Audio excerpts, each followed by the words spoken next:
Padre, yo te quiero amar y tocar tu corazón y rendirme a tus pies, oh mi Señor.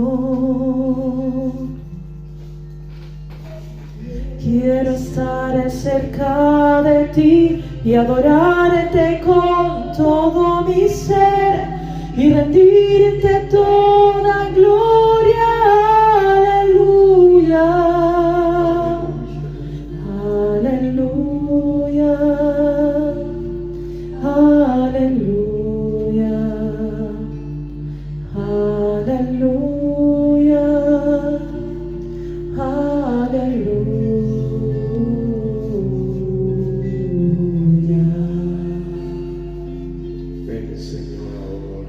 Cuando sienta yo caer, firme en ti estaré, pues tú eres mi refugio, oh Señor. No importa dónde pueda estar, en valles de dificultad, te adoro.